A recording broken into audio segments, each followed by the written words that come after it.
Welcome back ناظرین، بات چیت کر رہے ہیں ہم پاکستان میں جو ضمنی الیکشن ہو رہے ہیں، ماحول کچھ بدلا نہیں ہے۔ فروری کا الیکشن دیکھیں، ابھی کا الیکشن دیکھیں، کچھ چیزیں زیادہ بگڑ گئی ہیں۔ توقع یہ کی جا رہی تھی، ابھی بریک سے پہلے باری صاحب بھی یہ کہہ رہے تھے کہ ایکسپیکٹ یہ کیا جا رہا تھا کہ اچھا اپرچونٹی ہے کہ اتنے حلقے ہیں، کوئی 21 حلقے ہیں، اگر ان میں سے اپوزیشن جو ہے کہ کچھ نشستیں زیادہ لے بھی جاتی ہے تو کوئی آسمان نہیں گر جانا تھا، لیکن ایک امیج بلڈنگ کی جا سکتی تھی ریاستی اداروں کی، الیکشن پروسیس کو کچھ اس کی ساکھ کو بحال کیا جا سکتا تھا۔ لیکن جو آج دن بھر ہمیں نظر آیا اس نے پہلے رہی سی ساکھ تو ویسے تھی ہی نہیں، لیکن اس کے اوپر جو ہے کہ سونے پہ سہاگا کر دیا کہ اس کو مزید خراب کیا۔ باری صاحب، یہ اس میں بنیادی مسئلہ کہاں پہ لگ رہا ہے آپ کو؟ کیا ہماری چھوٹی چھوٹی انائیں ہیں، ضد ہے، ہمارا ملک جو ہے وہ پیچھے ہو جاتا ہے اور ہم ذاتی شخصیات ہماری یا ہماری خواہشات یا ہمارے چھوٹے چھوٹے مفادات ملک کے اوپر، قوم کے اوپر، اداروں کے اوپر، ہمارے مستقبل کے اوپر حاوی ہو جاتے ہیں، یا کچھ اور مسائل ہیں کہ ہم ان چیزوں سے نکل نہیں پا رہے باہر؟ دیکھیے، فنڈامنٹل ایشوز جو ہیں وہ ہمیں سمجھنے پڑیں گے۔ فنڈامنٹل ایشو پاکستان میں جو ہے وہ جو عسکری اسٹیبلشمنٹ ہے اس کی ہیجمنی کا ہے۔ اب جو اس کی ہیجمنی ہے وہ کیسے قائم رہ سکتی ہے؟ وہ تبھی ہو سکتی ہے کہ پاکستان کی جو سیویلین ایلیٹ ہے، جو کہ بہت کرپٹ ہے، جن کے مفادات بہت محدود ہیں، یعنی کہ ان کے اپنے انٹرسٹ ہیں، اکنامک انٹرسٹ ہیں، ان کے کوئی انٹرسٹ نہیں ہے اس ملک کو سرو کرنے کا۔ نہیں تو پاکستان دیکھیں، ابھی یو این ڈی پی نے رپورٹ نکالی ہے، ہیومن ڈیولپمنٹ انڈیکس کی بات کریں، گلوبل جنڈر گیپ انڈیکس کی بات کریں، ہم دنیا کے ہر قسم کے جو انڈیکس ہے، میجرمنٹس ہیں، اس کے اوپر پاکستان سب سے نیچے ہے۔ اور آپ کی اکانومی کی صورتحال پہ میں تبصرہ نہیں کرنا چاہ رہا ہوں کیونکہ آج زیادہ الیکشن کا معاملہ ہے، لیکن پاکستان کے عوام کے لیے تو سب سے بڑا مسئلہ ان کی زندگی جو ہے، فوڈ انسیکیورٹی کی بات ہے، وہ بڑھتی جا رہی ہے، پاورٹی بڑھ رہی ہے، باقی سب چیزیں ہیں، اکانومی گرو نہیں کر رہی۔ اس وقت ہمارے پورے خطے میں ہم سب سے پیچھے ہیں، اور جن جماعتوں کی عسکری قیادت جو ہے مدد کر رہی ہے، وہ پچھلے 40-50 سال سے برسر اقتدار ہیں، اور ان کی کارکردگی کا یہ انجام ہے کہ پاکستان آج ساؤتھ ایشیا کا جو ہے ڈکلیئرڈ سک مین آف ساؤتھ ایشیا ہے۔ جیسے میں نے پہلے کہا، ہم ہر حوالے سے سب سے نیچے ہیں، ہماری عدلیہ آزاد نہیں ہے، سب کے سامنے ہے۔ ابھی جو فیض آباد دھرنے کی رپورٹ آئی ہے، اس کے بعد آپ اندازہ لگا سکتے ہیں۔ تو اصل میں ان کے جو انٹرسٹ ہیں، ان کی جو سٹیکس ہیں، وہ بہت ہائی ہیں۔ دے تھنک ان کی جو سٹیکس ہیں وہ پاکستان کی عوام اور پاکستان کی ایک حیثیت ایک نیشن اور ملک ہونے کے، ان کی اپنی سٹیک اس سے بڑی ہیں، اور یہ صاف ہے کہ ہماری جو رولنگ ایلیٹ ہے اس کا انٹرسٹ نہیں ہے کسی قسم کی ریفارم کا۔ نہیں تو میں نے جیسے پہلے کہا ہے، جتنی پولرائزیشن ہے، اور یہ الزام دیا جاتا ہے ایک پارٹی کے اوپر کہ وہ کسی قسم کی اس پولرائزیشن کو تیز کرنے میں ان کا ہاتھ ہے، گھر گھر میں لڑائی کر دی ہے، ادارے ایک دوسرے سے لڑ رہے ہیں۔ تو میرا اپنا خیال تھا پی ٹی آئی نے دوبارہ الیکشن اپنے کروا لیے تھے، اب الیکشن کروائے بھی ان کو کتنے ہفتے گزر چکے ہیں، لیکن ان کا سمبل جو ابھی تک سپریم بحال نہیں کورٹ نے ہوا بحال نہیں، ابھی الیکشن کمیشن نے بھی سرٹیفکیٹ کو اس کے اوپر ابھی تک کوئی فیصلہ نہیں کیا، پھر دوبارہ وہی جیسے پہلے 16 مہینے خاموش بیٹھے رہے تو فیصلہ دیا، اسی طرح کی صورتحال ہے۔ تو اس سے لگتا ہے کہ جب تک جو ان کی ہیجمنی کو چیلنج کرنے والی پارٹی ہے یا لیڈر ہے، وہ جب تک سبمٹ نہیں کرے گا اپنے آپ کو، وہ ان کی ہیجمنی کو تسلیم نہیں کرے گا، تو ہمیں پاکستان بھاڑ میں جائے، پاکستان کے عوام بھوکے مرتے تو مرتے رہیں۔ پاکستان میں دہشت گردی کا جو آپ نے دیکھ لیا ہے، حال ہی میں کراچی کی جو صورتحال ہے وہ بھی آپ کے سامنے ہے، روزانہ جو مار کٹائی، اسٹریٹ کرائم بڑھتا جا رہا ہے۔ تو میرا اپنا خیال ہے ان کی اپنی ہیجمنی چونکہ ان کوسچن ہو گئی ہے۔ پاکستان کی تاریخ میں کبھی جس پارٹی کو اقتدار سے نکالا گیا تھا، پھر اس کو اگلے امیڈیٹ الیکشن میں اس کو جیتنے نہیں دیا گیا تھا۔ تو یہ پہلی دفعہ ہوا ہے کہ پارٹی جس کو نکالا اس نے بہت مزاحمت کی ہے، اور مزاحمت کیے اور جا رہی زیادہ ہے، طاقت کے یہ ساتھ واپس آئے۔ اچھا، ایک چیز اور بڑا کوئکلی بتائیے گا باری صاحب ہمیں کہ پہلے یہ کہا گیا کہ ریزرو سیٹیں اس لیے نہیں ملتی کہ آپ کا تو ایک بندہ بھی نہیں ہے اسمبلی کے اندر، پارلیمان کے اندر۔ اچھا، اس بار تو ان کے لوگ آ جائیں گے، وہ انتخابی نشان گھوڑا ہے جو سنی اتحاد کونسل کا، تو وہ جو معاملہ ابھی بھی کورٹس کے اندر پینڈنگ میں ہے ریزرو سیٹ کا، تو اس بنیاد کے اوپر کہ اب تو پارٹی ایگزسٹ کر رہی ہے پارلیمان کے اندر، تو کوئی فیور ان کو ملے گی، یا آپ سمجھتے ہیں کہ جو ہو گیا سو ہو گیا، اب کچھ نہیں ہو سکتا؟ میری نظر میں کوئی کسی قسم کی جو انتظامیہ ہے، اسٹیبلشمنٹ ہے، وہ کوئی کسی قسم کی لینینسی کا مظاہرہ نہیں کرے گی، وہ سب کے سامنے ہے۔ اگر اگر پی ٹی آئی کے کچھ لوگ سمجھتے ہیں کہ عدلیہ کے ذریعے ان کو کچھ ریلیف ملے گا، تو میرا اپنا خیال ہے کہ یہ جو ان کے اندر وکلا لابی ہے یہ اس کا اثر ہے۔ لیکن جو پارٹی کے اندر سیاسی کارکن ہیں جو جدوجہد کرنے پہ یقین رکھتے ہیں، ان کا یقین یہ نہیں ہے۔ تو میری نظر میں یہ ہمیں دیکھنا پڑے گا کہ کس طرح جو سول سوسائٹی اپنا کردار ادا کر سکتی ہے۔ دیکھیں نا، 2002 میں جنرل مشرف نے 17% کوٹا خواتین کے لیے مقرر کیا تھا، جس کی وجہ سے پاکستان میں تقریباً 20% جو ہماری پارلیمنٹ ہے یا الیکٹڈ اسمبلیز ہیں ان میں خواتین کی جو ہے پارٹیسپیشن تھی۔ اب وہ گر کر جو ہے وہ تقریباً 12-13% پہ آ چکی ہے۔ خیبر پختونخوا کی ساری سیٹیں خالی پڑی ہیں تقریباً۔ جو پی ٹی آئی کا کوٹا ہے وہ دوسری پارٹیوں کو دے کر انہوں نے اپنی جان بچائی ہے، لیکن پاکستان میں جو سول سوسائٹی ہے، ایچ آر سی پی ہے، ویمن گروپس ہیں، انہوں نے اس کے اوپر بالکل بند کیا ہوا ہے۔ ان کو کردار ادا کرنا ہوگا۔ ذرا میں فرید اللہ صاحب آپ کی طرف آتا ہوں کہ کے پی کی صورتحال میں ابھی یہ سارا ضمنی الیکشن ہو جائے گا، اب اس کے بعد اگلا مرحلہ آئے گا کہ اچھا جی کہ آپ سیاسی جماعتیں جو تحریک کی طرف بڑھ رہی تھی کہ ہمیں اس کی پارلیمانٹ کا تقدس یا جو وہ مینڈیٹ کا تقدس ہے اس کو بحال کروانا ہے، یہ اس طرف بڑھیں گے، تو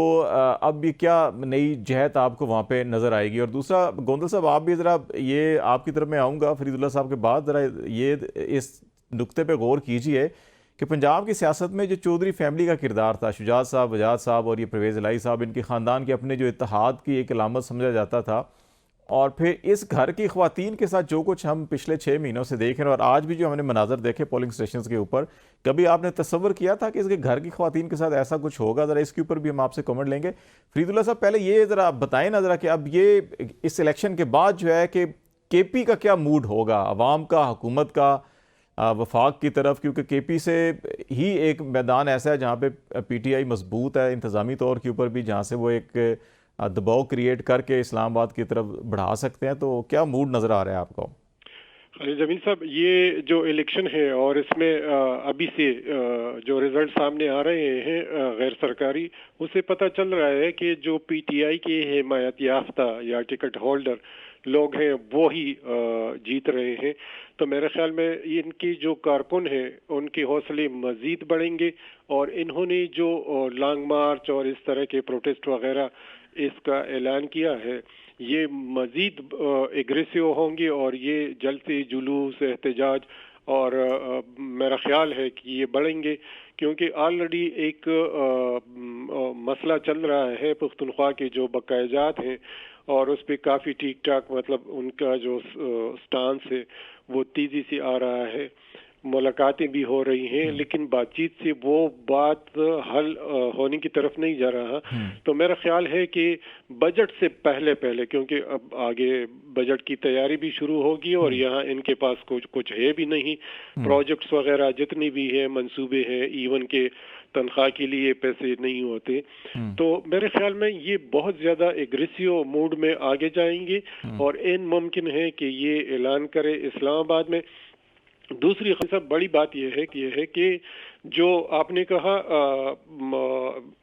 اس کا خواتین، باری صاحب نے کہا کہ خواتین کی جو نشستیں ہیں، اب پاکستان کی سیاست کو ایک ایسے موڑ پہ لا کے کھڑا کر دیا کہ بالکل ڈکٹیٹرشپ سے بھی بڑھ کے سینٹ میں پختونخوا کی جو نمائندگی ہے وہ ہے ہی نہیں۔ تو کس طرح آپ اس کو جمہوریت کہتے ہیں کہ یہ جمہوری نظام یا جمہوریت ہے؟ اور میری دوسری بات یہ ہے کہ جو فروری کے الیکشن کے نتیجے میں جو مرکزی حکومت بنی ہے، انہوں نے جو اقدامات اٹھائے ہیں، بجلی، گیس، پیٹرولیم مصنوعات، اس کے نتیجے میں خواہ پنجاب کے ہو، خواہ بلوچستان کے ہو، پختونخوا کے ہو یا سندھ کے ہو، وہ سارے لوگ جو ہیں، عام لوگ جو ہیں، وہ رو رہے ہیں اس مہنگائی کی وجہ سے۔ اور اس مہنگائی کی وجہ سے جو اب بھی عمر صاحب کہہ رہے تھے نا کہ law and order situation, Karachi کی دیکھیں لا اینڈ آرڈر سچویشن، یہاں پختونخوا کی دیکھیں لا اینڈ آرڈر سچویشن، یہ بگڑتی جا رہی ہے، اور یہ ضد انا کی وجہ سے یہ جمہوری نظام کو برباد کریں گی، اور یہ اس ملک کو بھی برباد آپ سمجھ رہے ہیں کہ بجٹ سے پہلے جو ہے کہ دباؤ بڑھائے گی کے پی؟ بالکل بڑھائیں گی، اور ان ممکن ہے کہ یہ اسلام آباد میں ڈیرے ڈال دیں گے۔ ذرا گودل صاحب، یہ جو میں پہلے آپ سے بات کر رہا تھا، دوبارہ آپ سے بھی ذرا کہ پنجاب کے اندر کیا ماحول بنے گا اگر کے پی سے یہ آواز اٹھتی ہے، اور ابھی پنجاب میں تو پی ٹی آئی آ بھی رہی ہے، بلوچستان سے نکل کے ادھر ہی آ رہے ہیں اپنی اگلی جو فیز آئے گا کمپین کا. تو ذرا ان دونوں چیزوں کے اوپر کہ چودھری فیملی کی خواتین کے ساتھ کبھی آپ نے سوچا تھا کہ ایسا ہوگا جو ابھی ہو رہا ہے، اور پھر یہ آگے ماحول کیا بننے جا رہا ہے؟ اچھا، ایک تو میں چودھری برادران والے معاملے کے اوپر پہلے کامنٹ کروں گا، پھر جلسوں والی بات کریں گے. اس طرح سے خالد صاحب کے چودھری برادران کا ایک بڑا احترام ہے اپنے علاقے میں. آپ جانتے ہیں کہ گجرات اور منڈی باؤدین ایک وقت میں ایک ہی ڈسٹرکٹ ہوا کرتے تھے، اور پھر منڈی باؤدین ایک الگ ڈسٹرکٹ بن گیا گجرات سے. لیکن آج بھی چودھری برادران گجرات اور منڈی کو ایک ہی سمجھتے ہیں، یا منڈی کو اپنا دوسرا گھر سمجھتے ہیں. حال ہی میں مونس صلاحی نے الیکشن لڑنا تھا منڈی باؤدین سے، انہوں نے کاغذات بھی جمع کروائے جو کہ مسترد ہو گئے. پھر بھٹی فیملی آپ جانتے ہیں کہ منڈی باؤدین سے جو ہے ان سے کیا تعلقات ہیں، محمد خان بھٹی ہوں، ساجد بھٹی ہوں، وہ چیز ایک کو تصور نہیں کر سکتا تھا جو شخص ہو رہا ہے. ماضی میں ہم نے دیکھا کہ ایک وقت میں تھوڑی بہت جب لڑائی ہوئی تھی، اختلافات ہوئے تھے، جب شہباز شریف کو پنجاب کا وزیر اعلیٰ بنایا گیا تھا، اگر آپ کو یاد ہو، جب چودھری برادران کی والدہ حیات تھی، تو اس وقت بھی یہ خاندان متحد رہا. اور متحد رہنے کے باوجود فارمولہ بڑا سادہ تھا کہ وفاق میں اوپر چودھری شجاعت صاحب ہوا کرتے تھے اور پنجاب میں چودھری پرویز الہی ہوا کرتے تھے. لیکن حال ہی میں جو ہم نے چیزیں دیکھی ہیں، یہ کوئی تصور بھی نہیں کر سکتا تھا. میں آپ کو ایک واقعہ یاد دلاتا ہوں اور بتانا بھی چاہتا ہوں جس سے آپ کو یہ سمجھ پائیں گے کہ وہاں پہ کیا صورتحال ہے. جب چودھری پرویز الہی والا اور حمزہ شہباز شریف کا وزیر اعلیٰ پنجاب والا الیکشن ہو رہا تھا، تو میں پنجاب اسمبلی کی پریس گیلری میں اس الیکشن کو کور کر رہا تھا. تو میرے ساتھ بیٹھے ایک رپورٹر نے مجھے کہا، جب یہ خبر آئی کہ چودھری شجاعت نے خط لکھ دیا ہے، یا چودھری شجاعت جو ہے وہ ووٹ چودھری پرویز الہی کو نہیں کریں گے جو کاف لیگ کے وہ لوگ ہیں، یا وہ حکم دے دیں گے بطور پارٹی سربراہ کہ میری پارلیمانی پارٹی اس چیز کو فالو کرے. تو میرے سے انہوں نے پوچھا کہ آپ بتائیں آپ کا کیا اس کے اوپر رائے ہے. تو میں نے کہا میں جس چودھری خاندان کو جانتا ہوں، یا جو ان کی علاقے میں پہچان ہے، یا ان کے بارے میں ہم نے باتیں سن رکھی ہیں، یا جو ان کے بارے میں روایات ہیں، میرا نہیں خیال کہ چودھری شجاعت اس حد تک جائیں گے. لیکن پھر وہ گئے، ہم نے دیکھا. پھر آج آپ نے کیسرا الہی صاحبہ کی گفتگو سنی ہوگی. صرف کیسرا الہی صاحبہ نہیں ہے، بلکہ منڈی باؤدین سے پھر باسمہ ریاض صاحبہ جو ایم پی بھی بن گئی، وہ بھی معاملہ ہے. پھر کس طریقے سے صالح حسین کے درمیان اور چودھری مونس صلاحی کے درمیان جو معاملات ہیں وہ ساری دنیا جانتی ہے. اب وہ بے شک یہ کہتے رہے کہ اس میں محسن نقوی صاحب کا کردار ہے یا کسی اور کا کردار ہے، لیکن جس طریقے سے کھلے عام آج کیسرا الہی صاحبہ نے چودھری وجاہت کے بارے میں گفتگو کی ہے، اور پھر چودھری وجاہت حسین ان کا ساتھ چھوڑ کے چودھری شجاعت حسین کے ساتھ چلے گئے، یہ پوری کی پوری ایکویشن کم از کم قابل قبول شاید ان کے چاہنے والوں کو نہ ہو، ان کے ووٹرز کو نہ ہو، ان کے علاقے کے جو حمایت کرنے والے لوگ ہیں ان کے لیے بہت مشکل ہوگی ہے وہاں پہ. ویسے بھی جو سیاست کے اندر وزاداری تھی اس خاندان کی بھی، اور ویسے بھی جو لوگ ہیں ان کے لیے بھی ہضم نہیں ہو رہی بات. میں آپ کو ایک مثال دینا چاہتا ہوں. اگر آپ کو یاد ہو، جب مارشل لا لگا ہوا تھا تو چودھری پرویز الہی پنجاب میں وزیر اعلیٰ تھے جنرل مشرف کے دور میں، تو حمزہ شہباز یہاں پہ تھے، تو حمزہ شہباز کو یہاں پہ اکاموڈیٹ کیا جاتا رہا، اس کو بھی چھوڑ دیتے ہیں. ابھی کل کی بات ہے، چودھری پرویز الہی اسپیکر پنجاب اسمبلی تھے اور گرفتار ہو گئے حمزہ شہباز شریف، تو وہ ان کا بھی خیال کرتے تھے. پھر خواتین کا فیملیز کے تک وہ دوسروں پہ اتنا احترام، اور اب ان کے اپنے خاندان میں اتنی چیزیں ہیں کہ کوئی تصور نہیں کر سکتا کہ چودھری برادران کی جو خواتین ہیں وہ کھڑے ہو کے وہ کہیں کہ ہم سے فارم چھینے جا رہے ہیں، ہمارے گھروں پہ چھاپے ہیں. اور میں اگر آپ کو بتاؤں تو لاہور میں جو ظہور پیلس ہے، ظہور الہی پیلس جو ہے، اس کے اندر وہاں پہ کناتیں لگائی گئی ہیں، وہاں پہ الزامات ایون ایک دوسرے کے کمرے توڑنے کے لگائے گئے. تو یہ ایک بڑی ان کی پاکستان جیسے معاشرے میں ویسے بھی خواتین کی طرف ہاتھ اٹھانا جو ہے وہ دست درازی سمجھا جاتا ہے اور ایک غیر اخلاقی فعل، اور اس کی بڑی ناپسندیدگی سے دیکھا جاتا ہے. لیکن ایک تو ریاستی سطح پہ جو کچھ ہو رہا ہے، دوسرا پھر اس فیملی کے اندر فیملی کے بڑے بزرگوں کے نام جس طرح سے لیے جا رہے ہیں وہ تو مطلب انیکسیپٹیبل. مجھے سمجھ نہیں آتی کیسے یہ لوگ خود پنجاب میں اور پھر گاؤں کی سیاست میں، کیونکہ ان کا تعلق تو بہرحال گاؤں سے ہی ہے، تو وہ کبھی تصور نہیں کیا جا سکتا تھا. یہ بالکل ایک نئی چیز ہے. ہم جس طرح شریف برادران کے بارے میں سنتے ہیں جی شین لیگ اور میم لیگ اور نون لیگ اور پتہ نہیں کون کون سی لیگ، لیکن آپ نے دیکھا ہوگا کہ جب عوام کے سامنے آتی ہے، جس طرح میاں صاحب آئے 21 اکتوبر کو، تو ایک ہی وہ فریم تھا پکچر کا جس میں 4 لوگ کھڑے تھے اور ان کی اپنی فیملی کے لوگ تھے. نواز شریف صاحب تھے، شہباز شریف صاحب تھے، مریم صاحبہ تھی اور حمزہ صاحب تھے. اسی طرح سے شریف خاندان کے بعد چودھری برادران کا بھی وہی اتحاد تھا، لیکن وہ اب شاید جو بھرم تھا وہ بھرم ٹوٹ گیا ہے، اور اس کے پیچھے آیا پالیٹکس کا رول ہے، اقتدار ہے، اس کے پیچھے محسن نقوی صاحب ہے، اس کے پیچھے کوئی اور مفادات ہیں، کیونکہ کاروبار تو بہت مشرف کے دور میں ہی ان کے آپس میں تقسیم ہو گئے تھے. تو چودھری شجاعت کے پاس آنے تھے یا چودھری پرویز الہی کے پاس، سالک اور مونس، وہ ساری تقسیم ہو گئی تھی. بٹ بریک لے لیتے ہیں اور دوبارہ بریک کے بعد واپس آتے ہیں. تو اس الیکشن کے بعد کی کیا صورتحال ہوگی پاکستان میں، اس سے بات کریں گے. ہمارے ساتھ رہے گا جی.